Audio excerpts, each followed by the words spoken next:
नमस्कार दोस्तों, हरियाणा सरकार की तरफ से बड़ी ब्रेकिंग न्यूज आई है। हरियाणा सरकार ने आज 24 नवंबर को 5 बड़ी घोषणाएं की हैं, जिनका सीधा असर आप लोगों पर होने वाला है। हरियाणा के लोगों के लिए 5 बड़ी घोषणाएं हैं। क्या फायदे और क्या नुकसान रहने वाले हैं इन 5 बड़ी घोषणाओं के, जान लीजिए।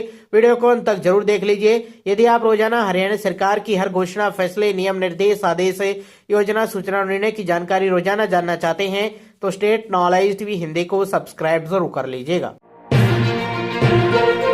जी हाँ, सबसे पहली और बड़ी खबर आई है आप सभी के लिए। हरियाणा में स्कूलों की छुट्टी को लेकर कल 25 नवंबर को हरियाणा में लोकल छुट्टी रहने वाली है। कल 25 नवंबर को स्कूलों में छुट्टी रहेगी।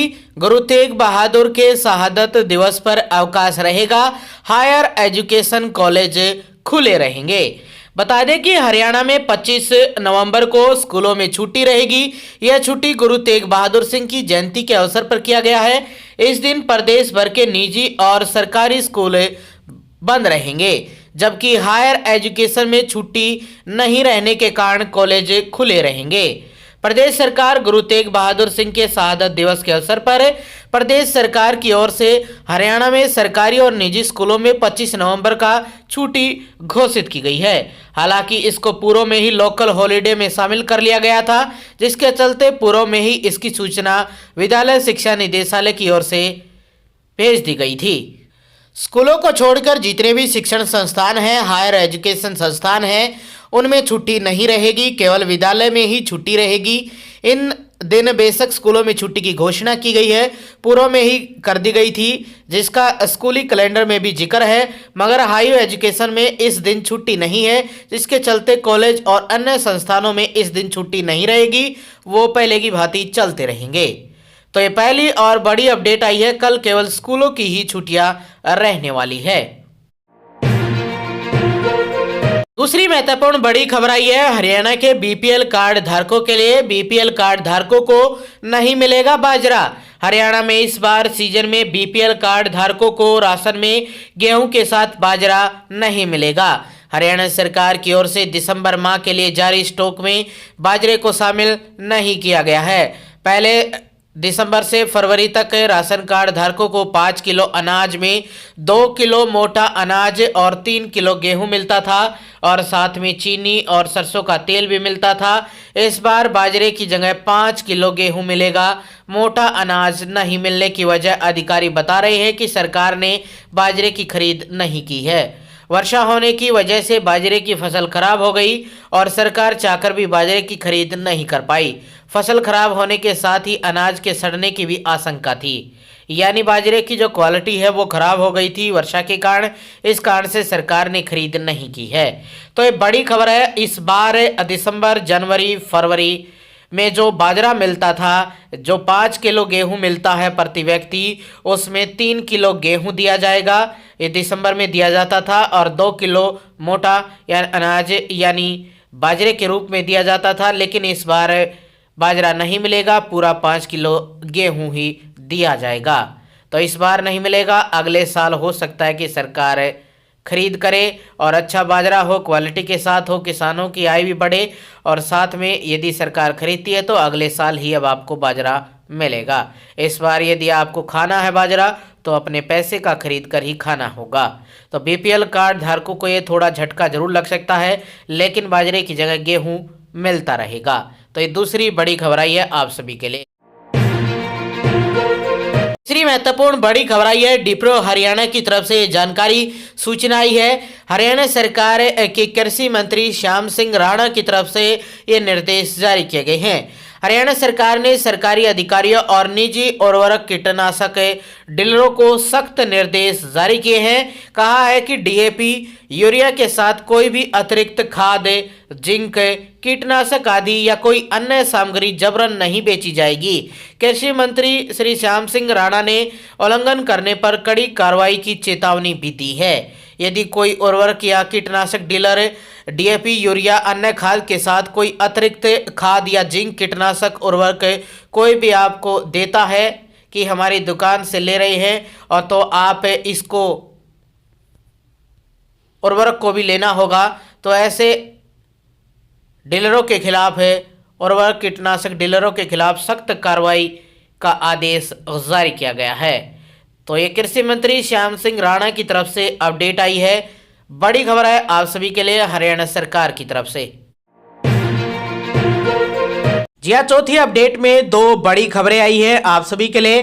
पहली खबर आई है चौथी अपडेट में, हरियाणा के मुख्यमंत्री नायब सिंह सैनी ने महिलाओं के आर्थिक सशक्तिकरण को बढ़ावा देने के लिए कई कार्य कर रही हैं। हरियाणा के मुख्यमंत्री नायब सिंह सैनी ने 2 डिजिटल पोर्टल लॉन्च किए हैं। इनमें सपना डिजिटल ग्राम ई बाजार पोर्टल और साझा बाजार सेल्स पोर्टल शामिल है। इस पहल से महिलाओं को अपने उत्पादों को ऑनलाइन और ऑफलाइन दोनों माध्यमों से बेचने का सुगम अवसर मिलने वाला है। मुख्यमंत्री नायब सिंह सैनी ने अपने एक्स हैंडल पर पोस्ट शेयर लिखा है कि आज स्वापन डिजिटल ग्राम बाजार पोर्टल और साझा बाजार सेल्स पोर्टल भी लॉन्च किया है, जो हमारी बहनों के उत्पादों को विदेशों तक पहुंचाने का काम करेंगे। साझा बाजार को 8 जिलों में शुरू किया गया है। उन्होंने जोर देकर कहा कि ये पोर्टल ग्रामीण अर्थव्यवस्था को मजबूत करने और महिलाओं को डिजिटल बाजार से जोड़ने की दिशा में एक बड़ा कदम है। सपना डिजिटल ग्राम ई बाजार पोर्टल के माध्यम से महिलाएं घरेलू उत्पादों जैसे कि हस्तशिल्प, जैविक खाद्य पदार्थ, पारंपरिक वस्तुएं और राष्ट्रीय स्तर पर ऑनलाइन बेच सकेंगी। वहीं साझा बाजार सेल पोर्टल स्थानीय बिक्री बिंदुओं पर फोकस करेगा, जहां महिलाएं अपने उत्पादों को स्थानीय बाजारों में आसानी से प्रदर्शित और बेच सकेंगी। तो ये चौथी अपडेट में पहली बड़ी खबर आई थी आप सभी के लिए। चौथी अपडेट में दूसरी महत्वपूर्ण बड़ी खबर आई है। हरियाणा के सरकारी स्कूलों में पढ़ने वाले बच्चों के लिए अच्छी खबर सामने आई है। दरअसल प्रदेश के सरकारी स्कूलों में अब जर्मन भाषा भी पढ़ाई जाएगी। जानकारी के मुताबिक प्रदेश के शिक्षा विभाग ने इसकी तैयारियां भी शुरू कर दी है। इस संबंध में हरियाणा का शिक्षा विभाग 8 दिसंबर को जर्मन प्रतिनिधिमंडल के साथ एमओयू साइन करेगा। एमओयू साइन होने के बाद प्रदेश के सरकारी स्कूलों में कार्यरत टीचर को ही जर्मन भाषा में ट्रेनिंग दिलाई जाएगी, जो स्कूलों में जाकर यह पढ़ाई करा सकेंगे। बताया जा रहा है कि प्रदेश में फ्रेंच, जर्मन के बाद सरकारी स्कूलों में जापानीज, कोरियन और चाइनीज भाषा भी पढ़ाई जाएगी, ताकि विद्यार्थियों को स्वदेशी के अलावा विदेशी भाषा में भी निपुण किया जा सके। विदेशी भाषा को राष्ट्रीय शिक्षा नीति के तहत पढ़ाने की योजना बनाई जा रही है। बता दें कि इससे पहले प्रदेश सरकार द्वारा फ्रेंच भाषा को लेकर एमओयू साइन किया जा चुका है। इसके लिए अध्यापकों का चयन भी हो चुका है, उन्हें प्रशिक्षण देना भी आरंभ कर दिया गया है। फ्रेंच भाषा की पढ़ाई अगले शैक्षणिक स्तर से शुरू हो जाएगी। तो ये चौथी अपडेट में दूसरी महत्वपूर्ण बड़ी खबर आई थी आप सभी। वही पांचवी अपडेट में 2 बड़ी खबरें हैं। सबसे अहम और बड़ी खबर आई है पांचवी अपडेट में, आज 53वें सीजीआई का शपथ ग्रहण समारोह है। आज हरियाणा के पैतृक गांव के लोग दिए जलाकर मनाएंगे खुशी।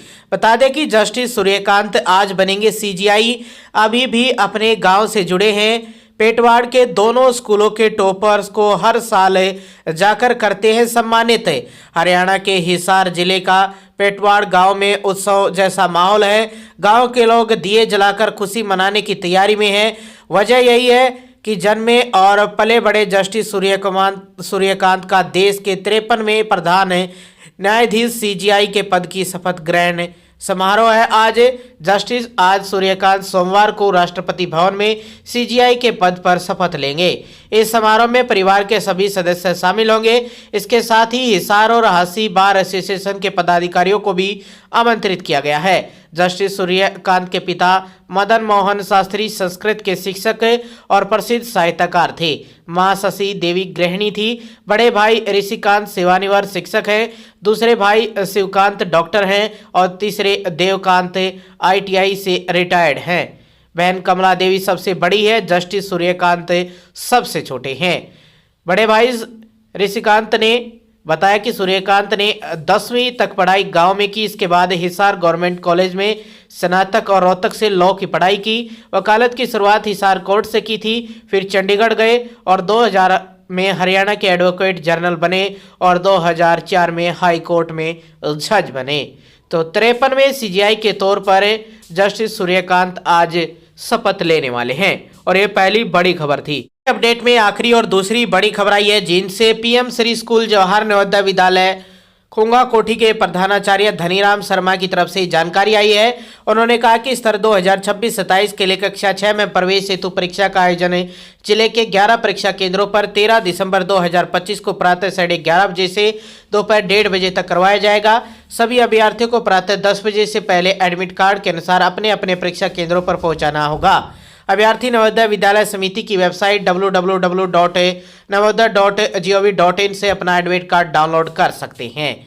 तो ये बड़ी खबर आई है। आगे भी आप हरियाणा सरकार की हर घोषणा, फैसले, नियम, निर्देश, आदेश, योजना, सूचना और निर्णय की जानकारी रोजाना जानना चाहते हैं तो स्टेट नॉलेज टीवी हिंदी को सब्सक्राइब जरूर कर लीजिए।